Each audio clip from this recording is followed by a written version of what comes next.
Abra sua Bíblia comigo na primeira carta de João, capítulo 1. Não o Evangelho de João. Epístola geral, primeira carta de João, lá no final da nossa Bíblia. Antes aí de Apocalipse, você vai ler João 1, tem João 2, João 3 e Apocalipse. Então, nós vamos ler primeira carta de João, capítulo de número 1. Os versos 1 ao 4. Nesse quarto domingo do Advento, véspera do Natal, nós temos essa oportunidade de lermos a carta do apóstolo João aos cristãos. Vocês acharam? Pode se colocar de pé mais uma vez? Por gentileza. Amém? O que era desde o princípio, o que ouvimos, o que vimos com os nossos olhos, que contemplamos e as nossas mãos apalparam. Isso proclamamos a respeito da palavra da vida. Em outras versões, o verbo da vida. A vida se manifestou. Nós a vimos e dela testemunhamos. E proclamamos a vocês a vida eterna, que estava com o Pai e nos foi manifestada. Nós lhe proclamamos o que vimos e ouvimos, para que vocês também tenham comunhão conosco. E a nossa comunhão é com o Pai e com seu Filho Jesus Cristo. Escrevemos essas coisas para que a nossa alegria seja completa. Amém? Vamos orar mais uma vez? Pode me ajudar nessa oração, meu irmão? Fechar os seus olhos. Manter a sua Bíblia aberta, mas fechar os seus olhos. Nos colocarmos mais uma vez diante do Senhor. Deus e Pai, obrigado por essa oportunidade de estarmos juntos nessa noite, ouvindo da Tua Palavra, aprendendo mais dela. Nos instrua, Deus, a Tua Palavra, que é a verdade, que nessa noite a Tua Palavra encontre corações abertos, terra fértil, para que a Tua Palavra seja plantada de nós, que a boa semente do Evangelho alcance corações nessa noite. Deus e Pai, nós clamamos a Ti pelo perdão dos nossos pecados e unicamente pelo sacrifício de Cristo. Nada mais temos a oferecer a não ser Cristo e este crucificado nas nossas vidas. Para que a gente possa nessa noite desfrutarmos daquilo que a Tua Palavra nos oferece, Senhor, como um grande banquete, como um deleite nela. Nós que temos fome e sede de justiça, possamos, ó Deus, aprender mais a Tua Palavra nessa noite. Em nome de Jesus. Amém. Antes de se assentar, cumprimenta 2 pessoas aí, ou 3 pessoas pertinho de você. Irmãos que nos visitam, irmãos que nos servem.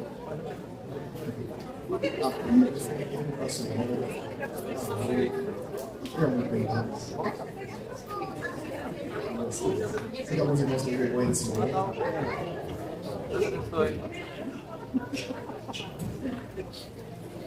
Sei que alguns irmãos têm vergonha desse momento, mas é muito bom.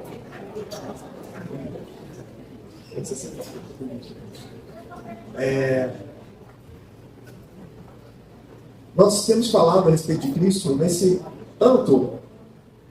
No culto passado, Paulo trazendo a palavra a respeito do Natal, uma palavra muito boa, nos instruiu, nos ensinou a importância do Natal. Nós que somos cristãos, que às vezes nos esquecemos de celebrar essa data, porque trazemos no nosso coração, no nosso entendimento, algumas coisas que fazem mal ao Evangelho. Por exemplo, o que o mundo faz, se o mundo dá presentes, coloca árvores, coloca enfeites, isso é pagão e o Natal não é de Deus, o Natal não é de Jesus. Só que a gente se esquece, como a Paula falou pra gente aqui no domingo passado, que o Natal não nasceu em Belém, quando os pastores ouviram o anjo proclamando que um menino foi dado, que nasceu em Belém, o Salvador. Não, o Natal nasceu na eternidade. Porque antes que houvesse tudo, Cristo já existia. E Cristo não existia como criação. Porque Cristo é Senhor. Ele é Deus. Ele é o Verbo que se fez carne. Ele é antes de tudo que existe. Ele é eternamente Deus. Há um mistério em Filipenses, no capítulo de número 2, que vai dizer o seguinte, do verso 5 em diante. Sendo como Deus, esvaziou-se de si mesmo e tomou forma de homem. E como homem, suportou morte e morte de cruz. Paulo, falando a respeito de Cristo, lembra que Cristo é Deus. E como Deus, ele entra, ele rompe a história do homem. Ele entra sendo feito carne e habitou entre nós. E aí nós temos uma data. Pode não ser dia 25. Pode não ser nesse contexto. Nós não seguimos talvez o calendário judaico para a gente ter essa data certinha, né? Esse calendário nosso gregoriano, ele coloca ali algumas datas baseado na Igreja Católica Romana. Então, isso não tem absolutamente nenhum problema, eu queria deixar isso bem claro. Não tem absolutamente nenhum problema para nós celebrarmos a mesma data que todo mundo celebra. Porque não é a data que nós celebramos. Não é o dar o presente ou receber o que nós celebramos. Não são os enfeites ou luzes que nós celebramos. Nós temos uma oportunidade de uma data de celebrarmos aquele que é digno de louvor e adoração.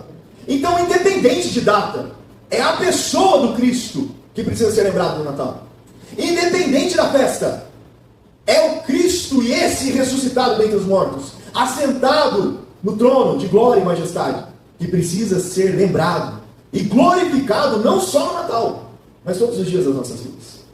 Que bom que nós temos essa data, que pelo menos é uma data que o mundo, ainda que caído e perdido, ainda aceita. Há poucas datas que os cristãos têm a oportunidade de comemorar e ter a oportunidade de pregar o Evangelho para aqueles que não acreditam.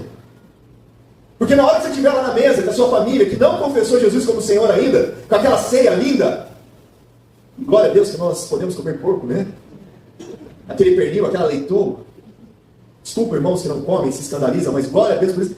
Deus não é vegano, né? Porque Deus fez holocausto, fez o sacrifício lá, mandou matar o cordeiro e cortar ele, e a gordura cair. Então o vegano vem depois. Desculpa os irmãos que gostam disso, né? Deus mandou matar, tá bom. Depois o pecado, tudo mais, né? Os irmãos que gostam de comer mato e flor, vai dizer que não era assim. De fato não era. O pecado entrou no mundo. E por isso teve que ter o sacrifício. Mas quando você estiver lá na mesa, sentado com a sua família, você, cristão, tem uma grande oportunidade de trazer a reflexão do que é o Natal. Fala, mas pastor, você não conhece minha família? Quando eles se reúnem, eles bebem, eles brigam, passa meia-noite e meia, já está todo mundo puxando a faca um para o outro. Glória a Deus, irmão, você está lá, porque a oportunidade daquela noite talvez não briga. Você dizer melhor do que qualquer outra coisa é falar a respeito do Cristo.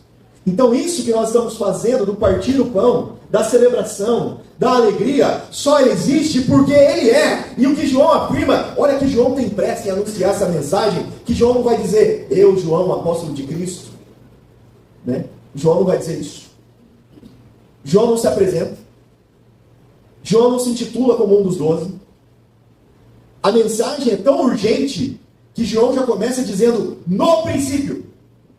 Não era ele que deveria ser lembrado, mas o Cristo. É só ler o texto. O que era, desde o princípio. É assim que João começa a carta. Quem que começa uma carta assim? Você vai mandar uma mensagem para alguém no Zap. Você já não começa, a não ser eu que sou meio doido, que cumprimento no final. Depois que eu falo o que eu tenho que falar. Eu escrevi aí, tudo bem? Eu troco a ordem. Mas no geral, todo mundo manda a primeira mensagem, a notícia, cumprimenta, fala, tudo bem? Como é que você está? Está tudo certo? E depois você manda a mensagem. Não, João já começa dizendo a mensagem. No princípio. O que era, desde o princípio. O que vimos, ouvimos, e os nossos olhos contemplaram. E tocamos. João dá testemunho acerca do Cristo em 3 aspectos, que para nós faz total sentido a celebração do Natal. Porque talvez você tenha vindo de uma cultura cristã que só fala que tem que ser celebrado é a morte. Mas não existiria morte se antes um menino não nos tivesse nascido, entrado na história, tomado forma de homem, passado pelas mesmas dores que eu e você, e como homem, viveu 100% a sua humanidade, mas também 100% a sua divindade. Jesus, ele é 100% Deus e 100% homem.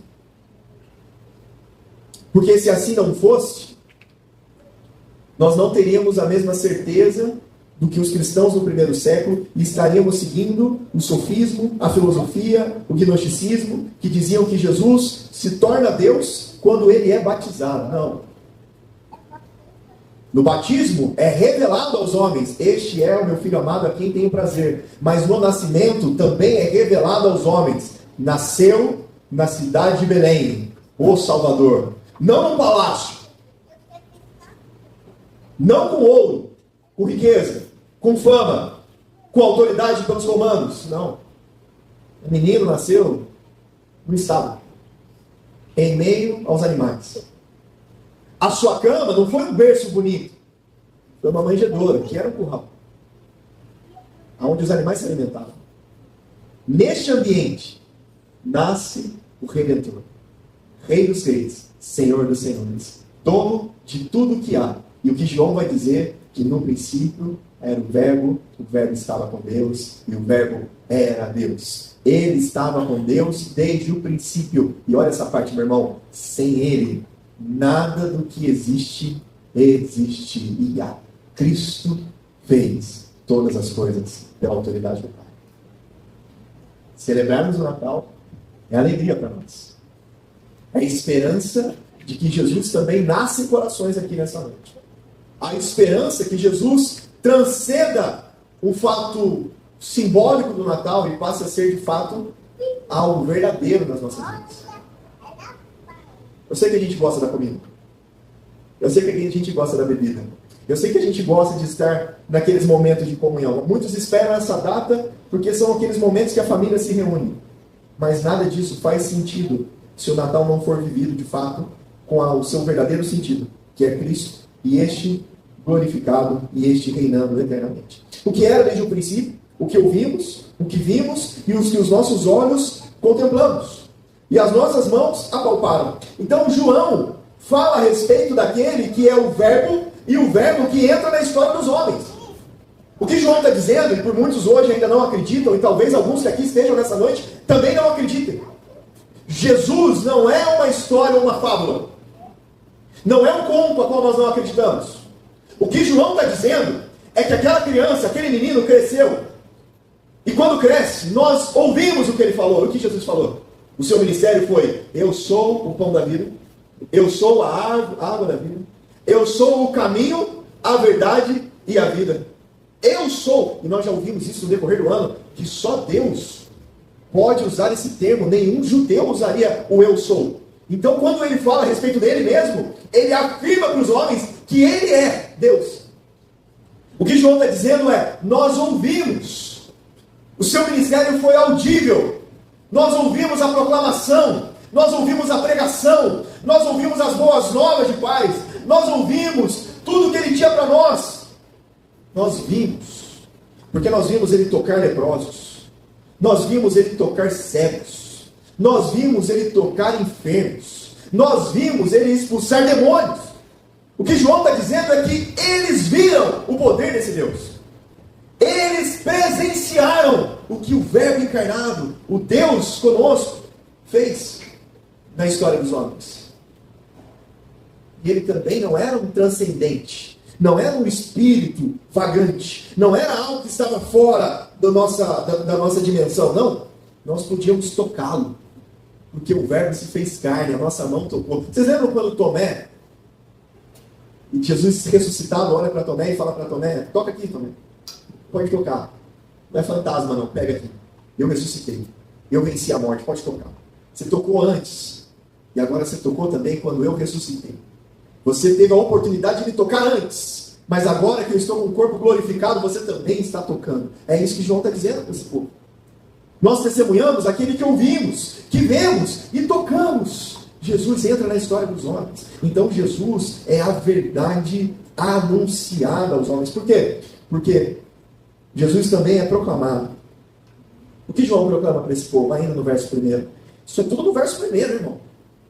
A esse que era o Verbo, desde o princípio, que é a palavra da vida, e nós ouvimos, vimos e tocamos, a este proclamamos.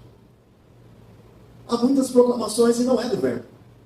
E não é de Jesus. É a respeito daquilo que Jesus faz, mas não daquilo que Jesus é. Há muitas pregações a respeito daquilo que Jesus pode fazer. Irmão, eu estava vendo, hoje eu dei uma stalkeada, desculpa dizer. Dei uma stalkeada nas igrejas para pegar a referência, né? Fazer igual músico, pegar a referência. Para ver o que iam pregar. Aí eu dei umas stalkeadas. E algumas das pregações foram muito interessantes. A última que eu vi foi assim: porque o Filho nos deu e nós vamos triunfar, irmãos. 2026 é ano de vitória. Deus vem para restaurar, para salvar. Ô, irmão, tudo bonitinho, legal, show de bola. Isso é verdade. Mas se é a cura que você precisa, um remédio também pode te dar. Uma cirurgia também te dá. Se é só isso que você está buscando aqui, outras coisas também podem fazer isso para você. Se é dinheiro, segue o coach lá, o Marçal lá, que é mais fácil. Toma banho às 5 da manhã.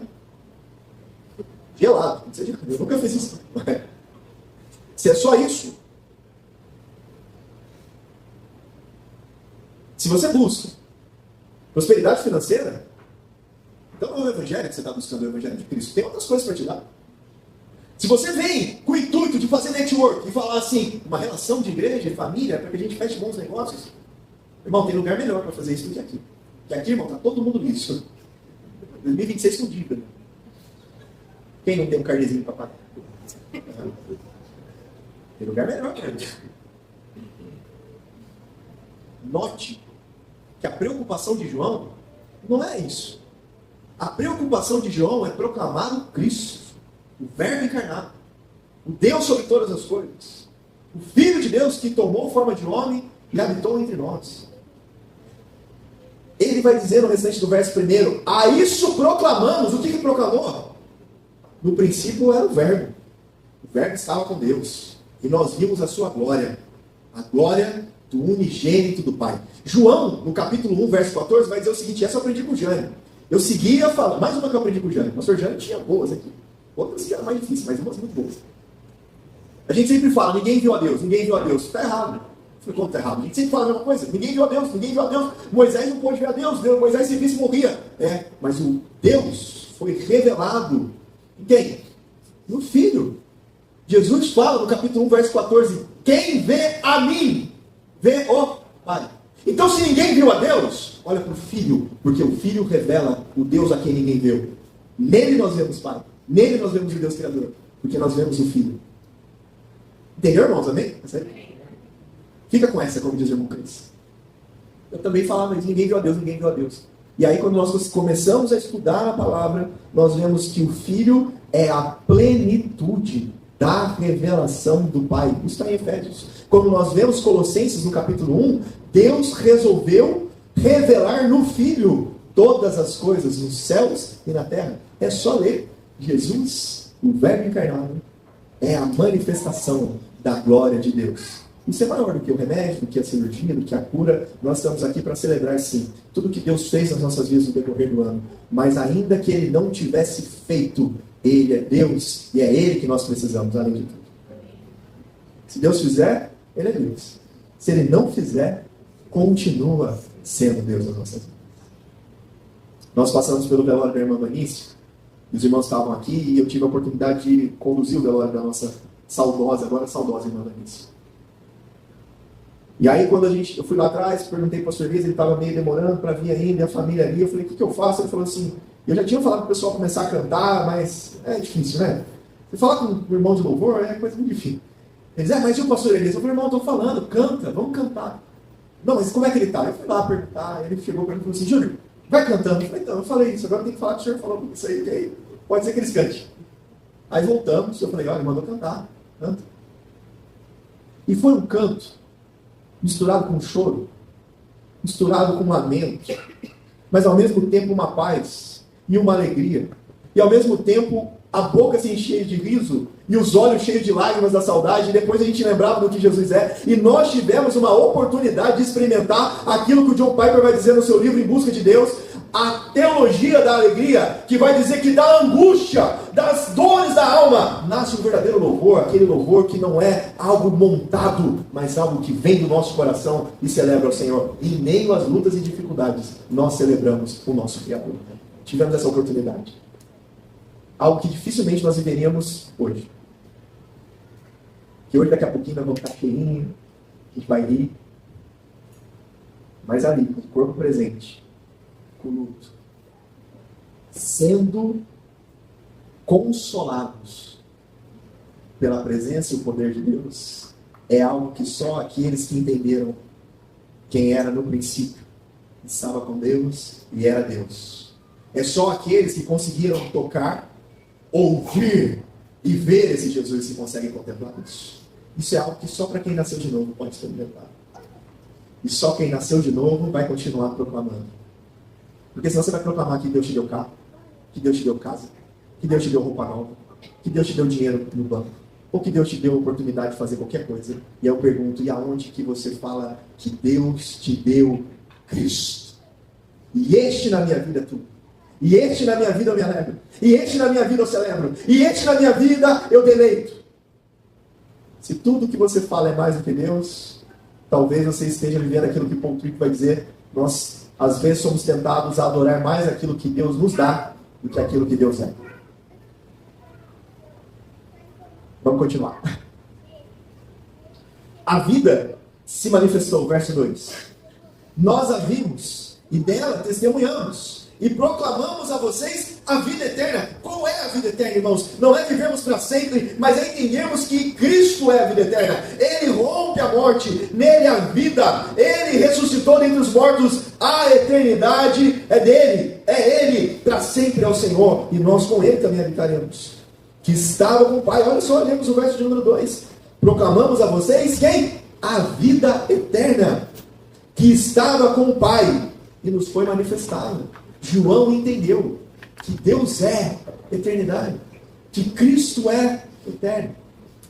Ele sempre existiu. Ele não foi criado. Ele não foi a primeira das criações, como diz algumas seitas por aí. Ele é o Criador de tudo. E nós lhe proclamamos o que vimos e ouvimos, para que vocês também tenham comunhão conosco. Irmãos, aqui é um outro detalhe.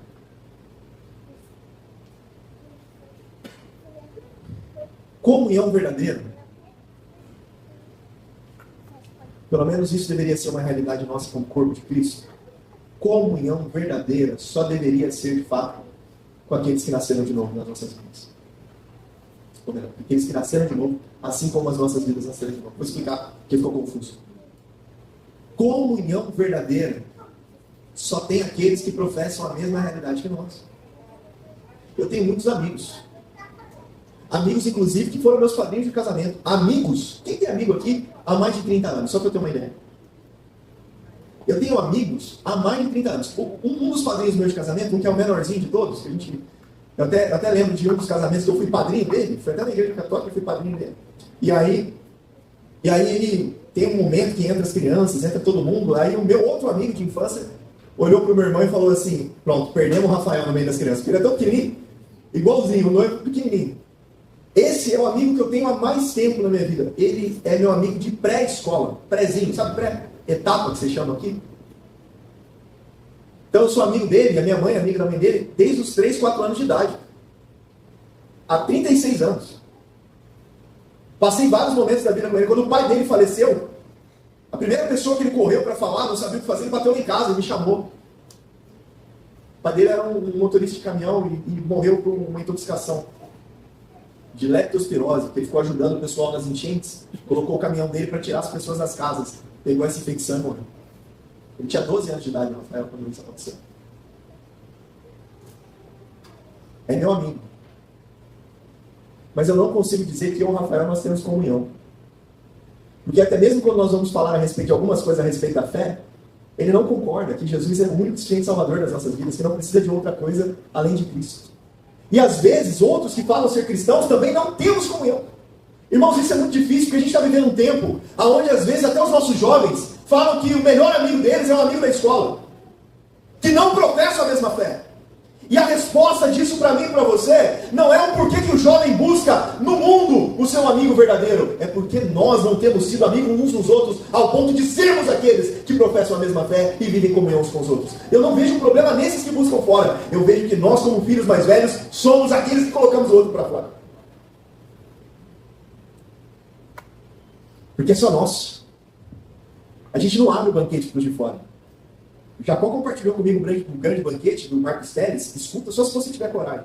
Agora, se tu for covarde, não escuta. Porque é um soco no fígado. Não é de chorar, de se emocionar. Não, é um confronto. Porque o dono do banquete manda chamar todo mundo. Os marginalizados, os de fora, os pecadores. Vem para a mesa do meu pai. Tenha comunhão comigo. Confessa a mesma fé que eu. Mas não, a gente coloca para fora. Não celebramos aquilo que o único lugar místico que de fato deveria acontecer, que é o corpo de Jesus no nosso meio. O Zé Bruno vai dizer que ele conversa com muitas pessoas e as pessoas não se decepcionaram com Cristo. Se decepcionaram com a igreja local.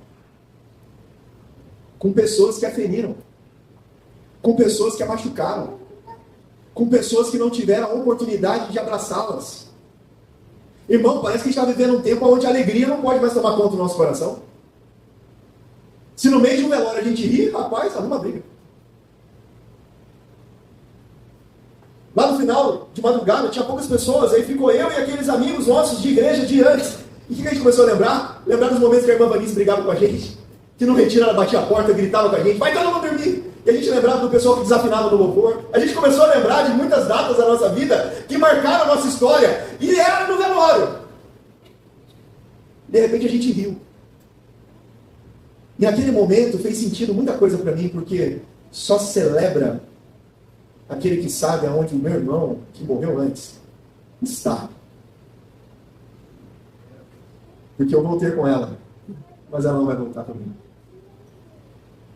Só celebra quem nasceu de novo. Só celebra quem entende que aquilo ali é o corpo. Porque a nossa irmã já está na glória com o Senhor. Só celebra para aquele que teve comunhão e sabe para onde está indo. Fala, eu vou encontrá-lo. A morte para o cristão não é um fim. A morte foi vencida por aquele que é eterno. Que entrou na história e vive eternamente com o Pai nos céus. Ele vai nos buscar.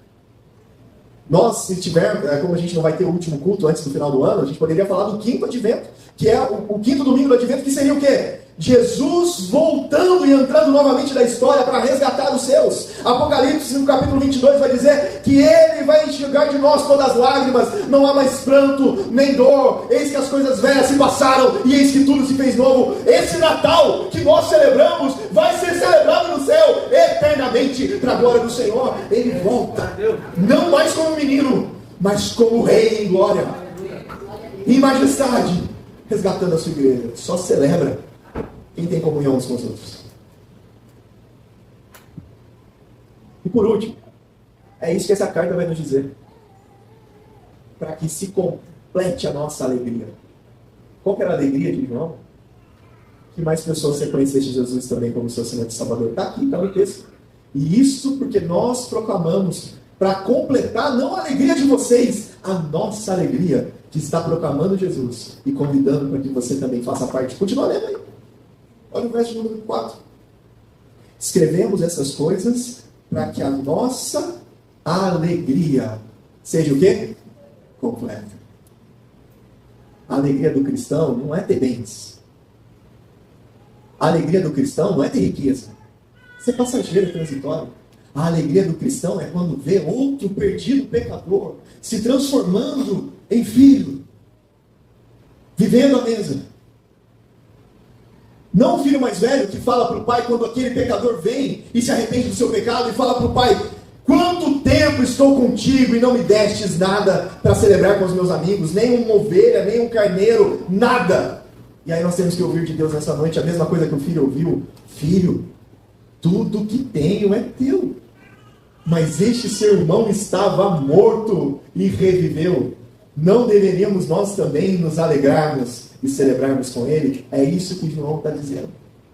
A alegria só é completa quando a casa está cheia, quando a mesa está farta, quando o irmão que está doente está conosco partindo pão. A alegria só é verdadeira quando este tem comunhão comigo, porque tem comunhão com o Pai.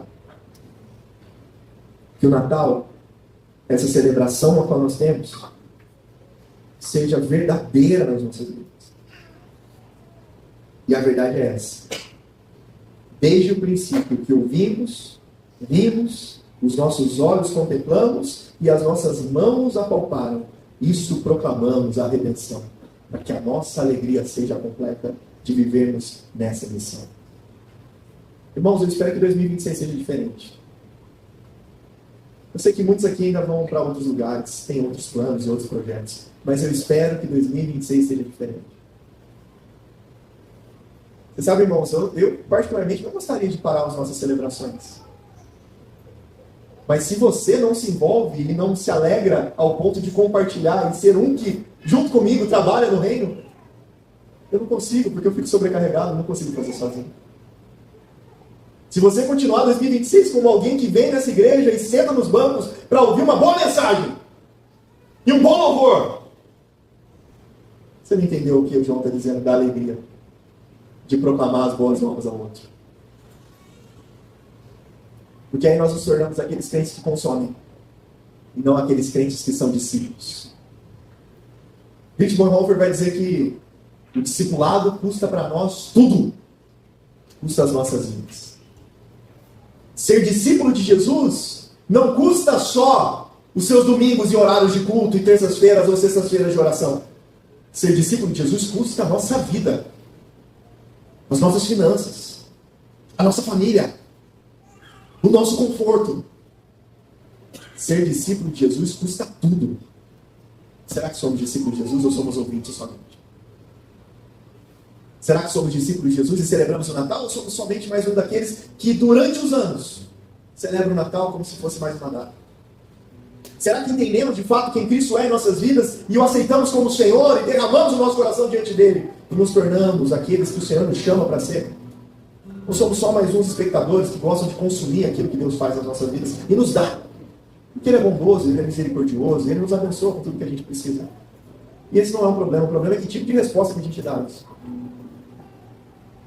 Vai continuar sendo um péssimo marido, irmão? Vai continuar sendo um péssimo pai? Vai continuar sendo um péssimo funcionário ou dono de algo? Que 2026 seja um ano onde Cristo seja glorificado. Que esse menino que nos nasceu seja tudo em todos. Ao ponto de que tudo que nós vivemos e fazemos seja para o louvor e para a glória dele. Em nome de Jesus. Amém.